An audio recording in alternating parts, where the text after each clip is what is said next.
Olá, seja bem-vindo a mais um episódio do Manchete Podcast. No programa de hoje, eu vou ter o prazer de receber aqui o professor Eduardo Bulhões para falar de um assunto que conheço um pouquinho, porque sou morador ali da Praia de Atafona. A gente vai falar sobre a questão do avanço do mar de Atafona, mas não só Atafona, falar sobre a erosão costeira de maneira geral.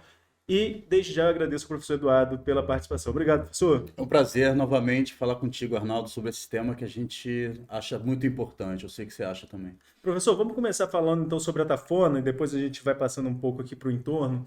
Recentemente, você e junto a autoridades de São João da Barra, vocês estiveram em Brasília para discutir esse assunto. Depois você retornou ao Ministério do Meio Ambiente também para discutir esse assunto. Sendo bem claro para quem acompanha aquilo ali, que a gente fala de Atafona, a gente está falando só para Atafona, está falando muito para Campos, muitos campistas têm casas também de veraneio na praia de Atafona. Qual o saldo, qual o balanço dessas duas viagens a Brasília? Dá para ter um pouco mais de esperança de que venha um projeto de contenção para aquela região? Olha, eu acho que as perspectivas são melhores, tá? Antes de continuar, quero agradecer a presença aqui, a possibilidade de estar aqui hoje. As perspectivas são melhores pelo seguinte: a gente sabe que a orla marítima e todos os seus problemas, eventuais problemas, e aí citamos o fato da erosão costeira em Atafona. A orla marítima, ela é um território, uma parte do território que ela é tripartite, de responsabilidade da União, do Estado e do município, né? Então, a legislação federal é muito clara quando coloca que cabe aos estados, à União e aos municípios o zelo pela área litorânea. O que eu acho que sempre faltou em São João da Barra, né, para lidar com esse problema, foi um determinado alinhamento entre poder federal, né, da União, estadual e municipal. E o saldo dessas duas reuniões em Brasília, a primeira no Ministério da Integração e Desenvolvimento Regional, com o ministro, o senhor Valdez Góes, e a outra, quando estivemos com um corpo mais técnico do Ministério do Meio Ambiente, é que há de fato um interesse e um alinhamento, né, entre a União, o Estado e o município para caminhar para uma solução. O que a gente debateu efetivamente foi a necessidade de execução e de viabilização de um estudo técnico, econômico e ambiental. É um estudo que vai analisar a viabilidade, não só a técnica, ou seja, do tipo de intervenção que deve ser feita, mas só como também econômica, ou seja, o benefício, a relação custo-benefício que Uhum. ela pode trazer, e também ambiental, porque esse é um elemento importante. Foi interessante que o senhor ministro Valdez Góes até comentou que sem esses estudos de viabilidade, não é possível financiar aportes federais para o financiamento de determinadas obras, como essa de contenção de um problema complexo que é a de Atafona, porque são esses estudos que trazem, digamos, o caminho de forma mais clara e evidente, de forma tecnicamente mais clara e evidente, sobre qual a intervenção deve ser eleita aí como a mais adequada. Então, a ideia é que a gente tenha esse estudo pronto aí já no próximo ano e consiga encaminhar e juntar esforços, né? Aí cabe, sobretudo, a esses administradores, os gestores públicos, a buscar recursos para a execução de uma obra. Eduardo, para quem acompanha há um tempo a questão da erosão, a questão do avanço do Maia da Fauna, nós já tivemos o INPH em São João da Barra, na Câmara, apresentando um projeto. Você já apresentou um projeto também na Câmara Municipal. E existe, parece, um terceiro projeto, e esse eu desconheço, um Uhum. terceiro projeto também de contenção do avanço do mar.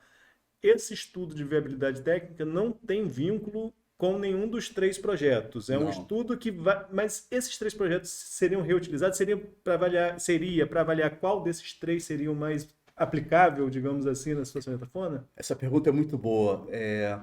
O estudo de viabilidade ele não é baseado em nenhum projeto em particular. E mesmo que fosse, como ele não é, todos esses projetos que já foram apresentados, a NPH apresentou um anteprojeto em 2014 para 2015. Eu, quando fui provocado pela Defensoria Pública do Estado, apresentei uma proposta, que não era nem um projeto, era uma proposta, em 2017 para 2018. E depois, em 2019, apareceu um outro projeto de umas estruturas rígidas, semelhantes ao que tem em Marataízes e Platafona. No entanto, todos os projetos evoluem. Então, se eles fossem colocados à mesa hoje, eles estariam defasados, porque o litoral já mudou de lá para cá, fundo do mar já mudou, todas as condicionantes técnicas mudam, os custos mudam, né?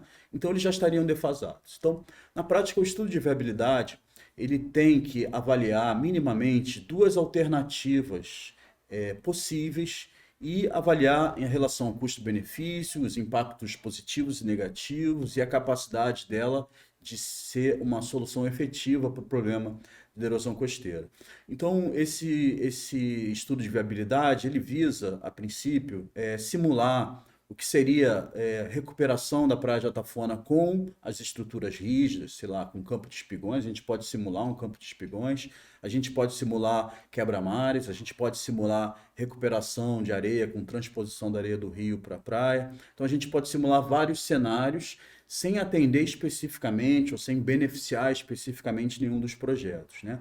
A gente quer estar de acordo com as melhores práticas para a defesa do litoral que a gente tem hoje em experiências no Brasil e fora do Brasil, e a gente quer estar alinhado também com a atualização do diagnóstico da orla, porque como eu disse, o litoral de São João da Barra muda ano a ano, né? Quem é de lá sabe, nem precisa esperar um ano para ver tanta mudança, mas as condições ambientais já mudaram um pouco, elas precisam ser novamente diagnosticadas, e esse estudo vem nesse sentido, né? Bem objetivo de diagnosticar o problema, propor soluções, avaliar comparativamente as soluções sob o ponto de vista técnico, econômico e ambiental e alinhar não, e entregar aquilo que seria a solução mais adequada. A partir disso, são feitas. Tem um outro longo caminho protocolar para a execução de um projeto, que é a parte da SPU, autorização da Secretaria de Patrimônio da União, os estudos ambientais, com estudos de impactos ambientais, as licenças e aí projeto básico e execução da obra. Num cenário dos mais favoráveis, que nem sempre é o que acontece. Quanto tempo a gente está falando aí? Bom, depende um pouco de quando o estudo sair, ele demora um ano, estudo ambiental mais um ano, eu diria que a obra, talvez, execução, a depender do tipo de obra, eu diria aí 4 anos, no mínimo. Então, 4 anos no mínimo. É. Agora, para começar o estudo, precisa de recurso. O deputado federal Murilo Gouveia, que foi quem articulou essa agenda que a gente falou no começo do programa, né, em relação aos dois ministérios, tanto de integração quanto do meio ambiente, ele ficou de destinar ali quase 2 milhões de emenda. Essa emenda vai para onde? Vai para a UF? Já ficou determinado que é a UF que vai realizar esse estudo? Existia uma recomendação do Ministério Público Federal à época para a Alerj, o nome do senhor ex-deputado André Siciliano, de que reunisse esforços para contratar a UF como executora do estudo de viabilidade técnica, econômica e ambiental, né? E agora o deputado federal, o senhor Murilo Gouveia, se comprometeu a destinar um valor próximo a 2 milhões para que a UF execute esses estudos técnicos na maior transparência possível. Então, a gente está aguardando que isso seja encaminhado à universidade para que a gente consiga montar uma equipe, né, de especialistas, né, para produzir esse relatório. E o que é esse estudo? O que vocês precisam levar para a Atafona para começar esse estudo? Olha, a gente precisa fazer levantamentos hidrográficos, entender as profundidades, como elas variam, tanto no rio quanto no mar. A gente precisa tentar encontrar fontes de areias compatíveis para um projeto de recuperação da praia, porque em qualquer proposta que se apresente para a Atafona vai ter que ter movimentação de areia, de volumes significativos de areia. Então a gente tem que descobrir onde estão essas areias compatíveis, onde é mais barato trazê-las em direção à praia para recuperar a praia. Então, só esses levantamentos hidrográficos aí já consomem grande parte dos recursos, porque a gente está falando de embarcações, equipamentos de geologia e geofísica. Existe uma prévia de estudo de impacto ambiental. O projeto não faz o estudo de impacto ambiental, mas ele faz uma prévia dos possíveis e prováveis impactos positivos e negativos. E faz as simulações também hidrodinâmicas. A gente trabalha aí com programas, modelos de computador bastante caros e, enfim, modelos dinamarqueses que são bastante caros e permitem uma simulação bem adequada do que seriam, digamos, a nova situação caso a praia sofresse algum tipo de intervenção. Então, basicamente, o estudo faz esses levantamentos, né, com embarcações, faz modelagem matemática, modelagem numérica quanto aos cenários de erosão e avalia preliminarmente os impactos positivos e negativos. Nós estamos falando do avanço do mar no Pontal de Atafona, que já mudou demais o cenário, né? Juntou ali com ele da convivência, Sim, a Foz sim. já não é mais ali, é do outro lado, enfim, é extremamente dinâmico, como você mesmo colocou aqui. E como eu falei, a gente acompanha há um tempo, eu trabalhei na colônia de pesca em 2007, né? Meu pai é pescador, sou de família dali mesmo, do Pontal, dali da convivência, enfim. Mas na época eu trabalhava na colônia, a gente falava de que existia um processo de intrusão salina, que é uma coisa, mas existia também bancos de areia que se formavam lá em São João da Barra, né, porque o curso do rio estava perdendo força. Até onde que a gente vai ter que pegar esse estudo ali para retirar a areia? Tem que subir o rio ou só ali na região da Foz mesmo?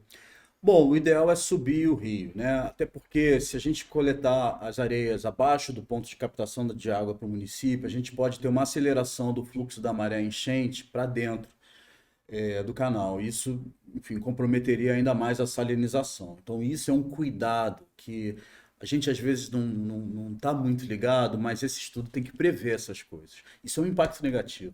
Então, se eu capturar as areias que estão ali naqueles bancos de areia, junto à colônia de pescadores ali em Atafona, ou bem mais perto da foz, para jogar na praia, há o perigo, corre-se o perigo de se aumentar a salinização no ponto de captação. Então, a avaliação das possíveis jazidas de areias para serem transportadas e retiradas, ela tem que pegar uma área maior, preferencialmente rio acima do ponto de captação de água. Agora, para a gente fechar o assunto Atafona, você fez uma publicação quando vocês estiveram em Brasília e você falava que era um alento, algo mais ou menos assim, Sim. por parte do governo federal, a abertura de portas para discutir esse assunto. Tem também as questões locais, você mesmo já citou aqui, precisa de participação do governo municipal, estadual e federal. Nós discutimos esse assunto já há um bom tempo sobre a Atafona. Faltou vontade política?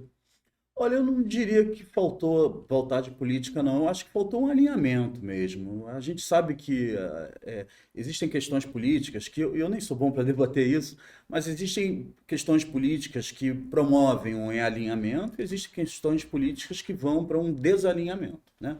Então, eu estou achando que agora é um momento mais interessante, porque a própria fala do ministro, o senhor Valdez Góes, eu estou aqui repetindo ele, porque é a autoridade máxima aí, até agora a comentar alguma coisa sobre a Tafona, ele foi bastante incisivo em dizer que a gente está num cenário de mudanças climáticas e que os municípios têm que buscar alinhamento com o governo federal para resolver essas questões ambientais, digamos, mais complexas, né?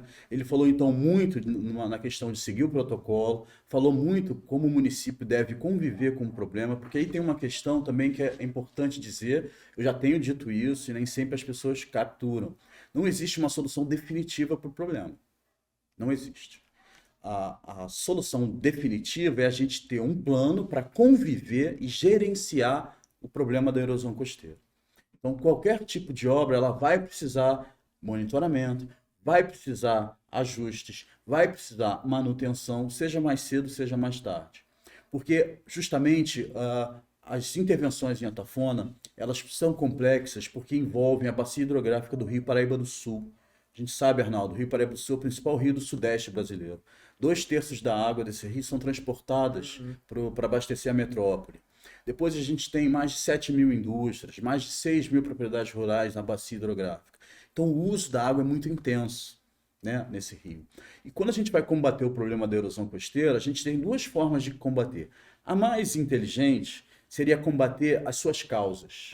Mas eu acho que aí a gente tem pouco espaço de manobra para pensar nas causas do problema, para combater as causas. Que é justamente a perda de força do rio, a perda de vazão desse rio. Dificilmente a gente vai conseguir reverter isso. Impossível, praticamente. Então a gente vai combater as consequências. E combater as consequências, que é de fato a destruição das casas, a perda da praia, destruição de ruas e quarteirões, que você sabe bem que aconteceu nas últimas décadas, a gente vai precisar, digamos, estratégias de controle disso. Porque a areia vai continuar não chegando assim, mesmo assim, né? O rio vai continuar sem capacidade de abastecer a praia de Atafona. Então, ao combater as consequências, a gente vai estar sempre criando remediações. Tá? E para isso a gente pode, no contexto das mudanças climáticas, dar o nome de adaptação. Sim, temos um problema, que é a erosão costeira. Como vamos nos adaptar a essa realidade? Vamos promover, então, ações que tornem o nosso litoral menos vulnerável a isso, uma vez que a gente não consegue combater as causas. A mesma ideia serve para mudanças climáticas. De fato, a gente vai ter dificuldade de combater as causas, que seria o aumento de CO2 na atmosfera, o aumento dos gases de efeito estufa. Está difícil, né? A gente está aí há décadas já discutindo isso. Acordo de Paris de 2015 trouxe isso de forma muito evidente, mas até hoje a gente não bateu as metas. Por quê? Porque é muito difícil mudar essas causas. Então a gente vai ter que lidar de forma inteligente com as consequências. Então eu acho que essa questão de atafona, ela é de fato lidar com as consequências e para isso, lamento dizer que não vai ter uma solução totalmente definitiva e duradoura. De fato, a gente vai ter que ter soluções para ao longo do tempo gerenciar o problema. Eduardo, eu falei que ia encerrar o assunto, mas só essa, prometo que é só essa. Quando a gente fala da intervenção em Atafona, eu até escrevi sobre isso. Duas obras que estão, uma que já aconteceu, outra que vai estar acontecendo, chamaram muita atenção do porquê pode ir nesses locais e aqui em Atafona não pode. Uma, a gente até conversou sobre isso à época, Balneário Camboriú. Sim, A outra aqui, Praia de Meaípe, em Guarapari, sim. né? Você acha que o modelo mais adequado, porque são parecidas, o modelo mais adequado é aquele engorda da praia, usando a própria areia, deve ser o caminho de Atafona ou é muito cedo para a gente indicar alguma coisa? Olha, não, não é muito cedo. Qualquer tipo de intervenção em Atafona vai precisar movimentação de areia. Isso já estava no projeto INPH, estava na minha proposição e estava na terceira proposição que apareceu, né? É muito evidente que a praia precisa ser engordada e recuperada. Mas, então, existem semelhanças aí no projeto de Meaípe, no próprio projeto de Marataízes, que foi comentado à época, com essas ideias que foram propostas até então para Atafona. E o exemplo de Balneário Camboriú também é muito interessante, porque sempre me perguntam isso, eu sigo, sim, o mecanismo é semelhante, é você tirar areia de um ponto A e repor essa areia num ponto B que está precisando de areia. Mas, de fato, especificamente, cada lugar tem as suas particularidades, né? Balneário Camboriú é uma grande cidade, é uma área urbana de alta densidade de edificações, à beira-mar. Eles também discutiram esse tema por 30 anos, Arnaldo. Quem não entende acha que foi de uma hora para outra, mas eles ficaram 30 anos discutindo uma solução. E aí teve aí agora um revés, né? Não sei se você viu que uma parte da praia de Camboriú retrocedeu 70 metros, menos de 2 anos depois da obra, né? Então é esperado que a areia ela saia do lugar, porque a forma que ela tem de proteger o litoral é se adaptando, se movimentando. Então a gente está nos meses de inverno, a gente já espera que a praia perca areia. E a gente espera que a praia receba areia novamente nos meses de verão. Então, de fato, cada projeto é um caso porque tem suas condições de contorno. Balneário Camboriú e Meaípe não tem um grande rio como Paraíba do Sul aborda, né? No contexto. Meaípe também não tem, né? Então a gente tem situações diferentes que merecem soluções diferentes, precisam de modelagens, digamos, diferentes, estudos de viabilidade diferentes. Mas a solução ela passa pela recomposição das areias.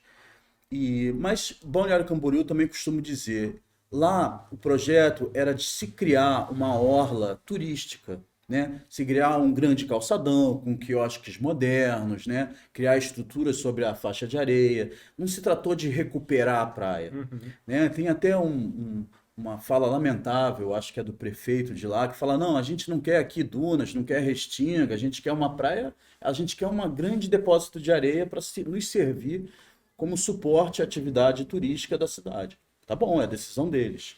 Mas projetos mais inteligentes recuperam a restinga, projetos mais inteligentes recuperam as pequenas dunas frontais e entendem o ecossistema como uma defesa do litoral. Então, eu acho que os contextos são diferentes, apesar de haver alguma similaridade, mas devem ser guardadas aí as diferentes particularidades de cada lugar.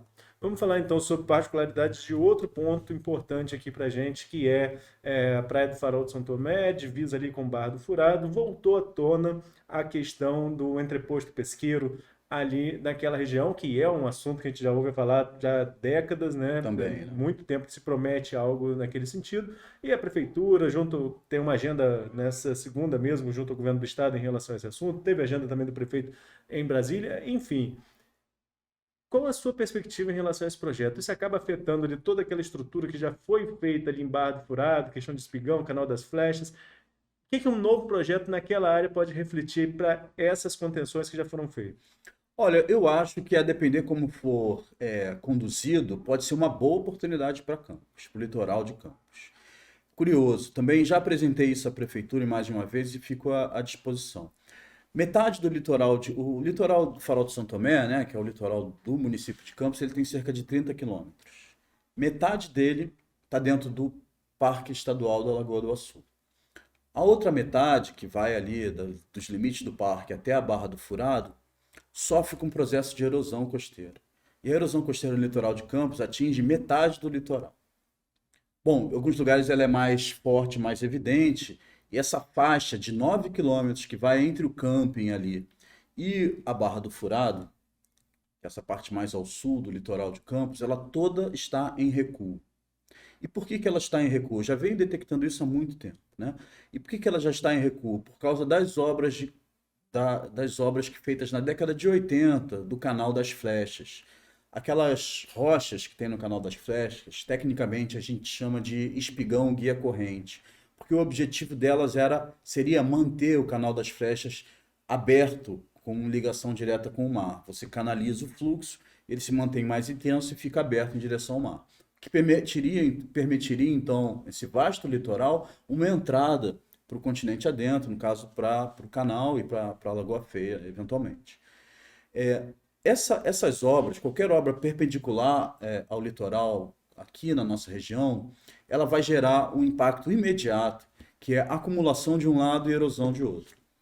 Para quem não entende o que eu estou falando, é o seguinte: o litoral de Campos recua, essa faixa da Barra do Furado ao Lagamar, ela recua uma taxa aproximada de 3 metros por ano. Algumas áreas mais, 4 metros por ano, perto ali do primeiro pier, ali, e outras taxas um pouco menos, cerca de 2,5 metros por ano perto do Lagamar. Isso eu estou falando no intervalo de 30 anos. Enquanto que o lado de Quissamã, a praia cresce algo em torno de 6 metros por ano. Ou seja, a areia que cresce em Quissamã, ela falta para o lado de Campos por conta daquele canal.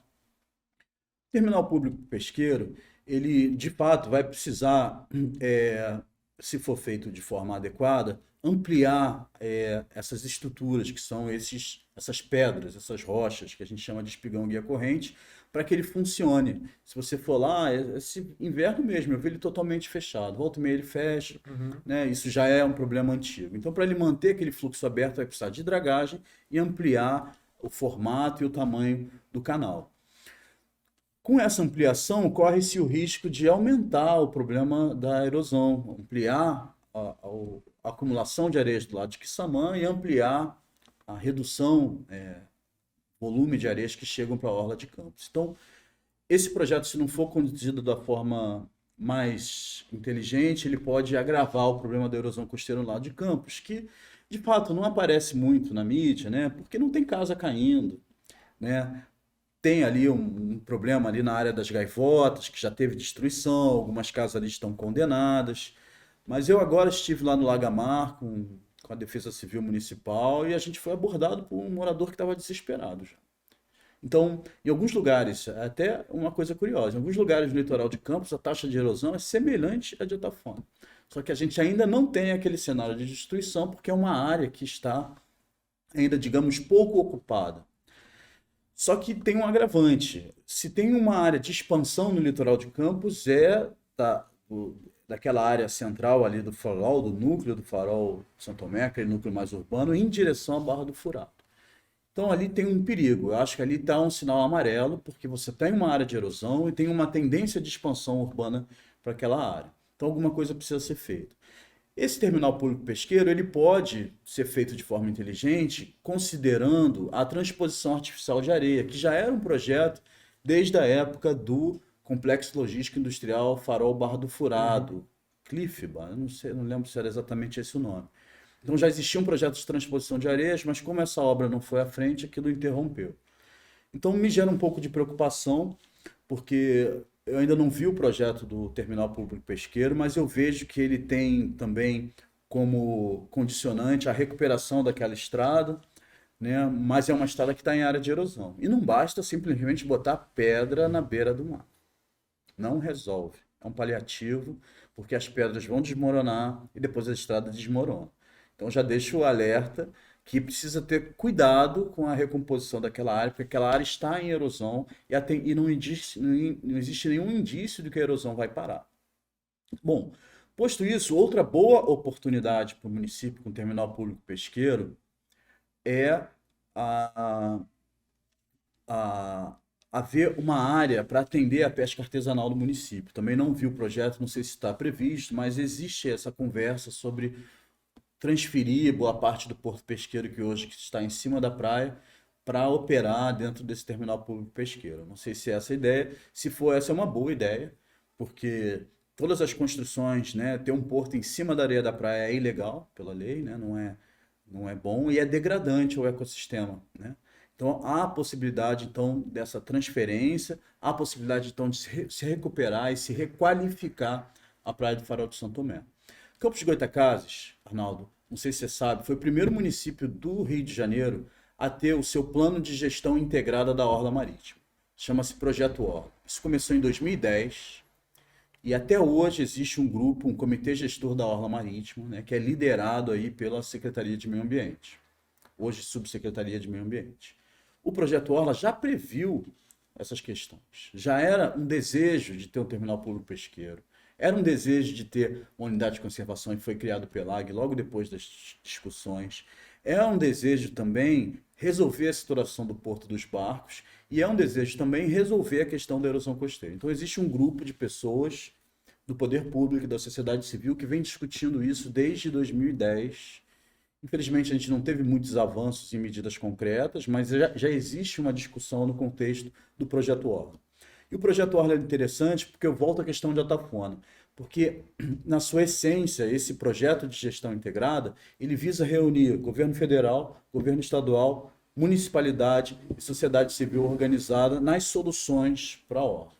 Então seria interessante que esse projeto do terminal público pesqueiro pudesse ser discutido também com esse grupo, com esse comitê gestor da Orla Marítima, para que a gente, digamos, houvesse um debate de forma mais inclusiva, né, entre as pessoas que vão ser diretamente afetadas, seja direto ou indiretamente por esse terminal. Professor, se a gente ficar aqui para falar sobre esse assunto, a gente podia falar também sobre a questão do aquecimento global, que é uma realidade, enfim. Mas eu já vou deixar aqui o convite para uma próxima oportunidade para a gente voltar aqui a debater esses assuntos. Assim que tiver um avanço em um desses projetos, tanto de Campos quanto de Atafona, a gente volta aqui para bater um papo. Muito obrigado, Eduardo. Agradeço você e todo mundo que está assistindo. E a você que nos acompanhou até agora, fique sempre ligado no Manchete Podcast e acompanhe também o Manchete RJ nas redes sociais. Até a próxima!